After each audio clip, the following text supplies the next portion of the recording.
नमस्कार दोस्तों, स्वागत है आप सभी का एक नए वीडियो में। और अभी मैं इस समय हरिद्वार के रेलवे स्टेशन पर पहुंच चुका हूं।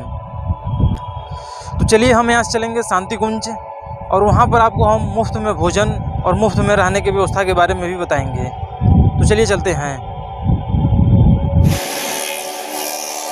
और अभी मैं इस समय हूँ शांति कुंज हरिद्वार में, और चारों का दृश्य देख सकते हैं, कितना सुंदर दृश्य है। शांति कुंज में रहने के लिए सबसे पहले आप पहुंचेंगे स्वागत कक्ष में। यहाँ पर आपको एक फॉर्म भरना पड़ेगा। उसके बाद से आपको यहाँ पर ठहरने की व्यवस्था मिल जाएगा। सुबह 5 बजे रेडी होकर मैं पहुँचा गुरुजी और माताजी के समाधि स्थल के पास, और वहाँ पर गुरुजी और माताजी के समाधि स्थल का दर्शन करने के बाद से मैं पहुँचा दिव्य ज्योति का दर्शन करने।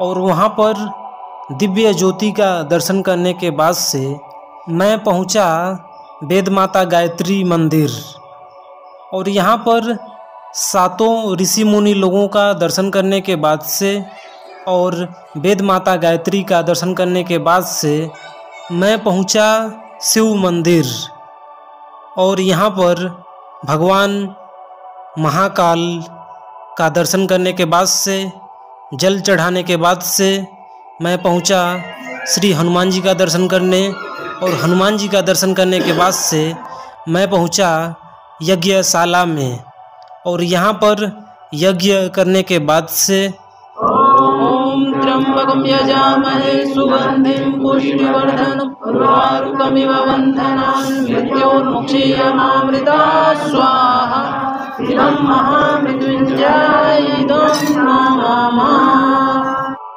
यज्ञ करने के बाद से मैं पहुंचा देवात्मा हिमालय मंदिर, और यहाँ पर ध्यान करने के बाद से गुरुजी माताजी और गायत्री माता का दर्शन करने के बाद से मैं पहुंचा शांति कुंज के मुफ्त भोजनालय में। तो चलिए यहाँ के मुफ्त भोजनालय के बारे में आपको बताते हैं। यह है शांति कुंज का मुफ्त भोजनालय। यहाँ पर प्रत्येक दिन 10,000 लोग भोजन ग्रहण करते हैं। तो सबसे पहले आपको थाली लेना है और अपना गिलास लेना है।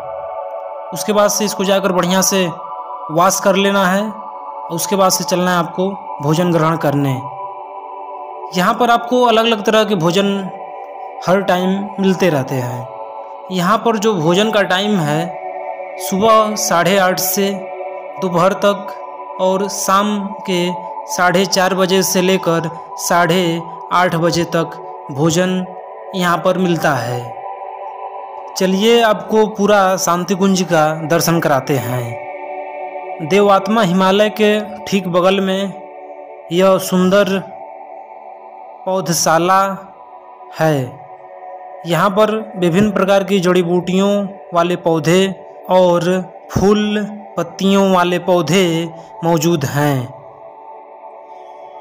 यहाँ पर विभिन्न प्रकार के जड़ी बूटियों वाले पौधे मौजूद हैं, जैसे कपूर का पौधा, घृत कुमारी का पौधा, गोछुर का पौधा, अपराजिता का पौधा, अश्वगंधा का पौधा। इसी तरह से अनेक विभिन्न प्रकार की जड़ी बूटियों वाले पौधे यहाँ पर मौजूद हैं।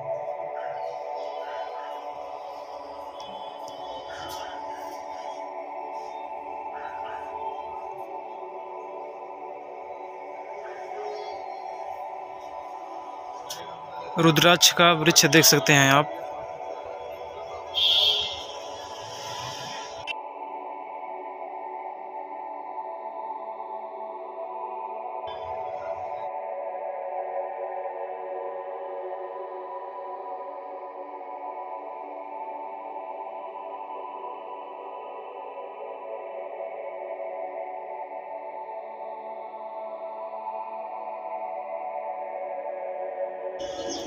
चले दोस्तों, अब नारियल का लड्डू आधा किलो लेते हैं, और यहाँ से अब शांति कुंज से फिर निकलेंगे। शांति कुंज का नारियल का लड्डू दोस्तों बहुत ही प्रसिद्ध है।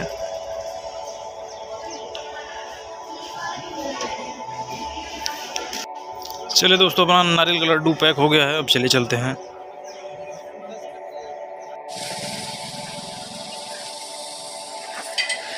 गेट नंबर 1 और 2 से जब आप बाहर निकलेंगे तो दाहिनी साइड आपको मुड़ना है, और आप उस रास्ते आएंगे तो नज़दीकी में ही गंगा माता हैं। यहाँ से आप गंगा जल भर सकते हैं, और यहाँ जगह जगह पर कई दुकानों पर यहाँ पर गंगा जल भरने के लिए बोतल डिब्बे मौजूद हैं।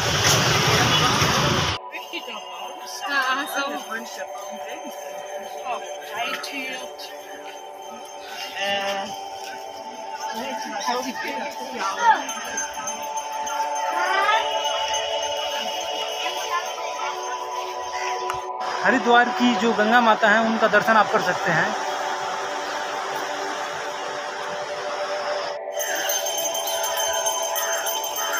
अगर सिंगल आप आ रहे हैं तो उसके लिए अलग सा रूम मिल जाएगा आपको, जिसमें कि कई बेड अलग अलग सिंगल लगे हुए हैं, और ग्रुप में कई लोग हैं तो उसके लिए अलग दूसरा रूम है, उसमें अलग व्यवस्थाएं मौजूद हैं। अगर आप ठंड के समय में आ रहे हैं तो यहाँ पर आपको रजाई और गद्दा की भी सुविधा मिल जाएगा। नहीं, एक दिन का आपका 10 रुपये लगेगा। तो चलिए इस रूम के सुविधा के बारे में आपको बताते हैं। इस तरह से आपको एक रूम में 7 बेड मिल जाएंगे। इसमें केवल सिंगल लोगों के रहने के लिए व्यवस्था है, और इस साइड में बालकनी की भी सुविधा है। यहाँ पर आप कपड़े सुखा सकते हैं, और इस साइड में बाहर की ओर देख सकते हैं कितना सुंदर हरा भरा दृश्य है। और ठीक इस साइड में शौचालय और स्नान घर मौजूद है, और इस साइड में अलमारी बना हुआ है सामान रखने के लिए।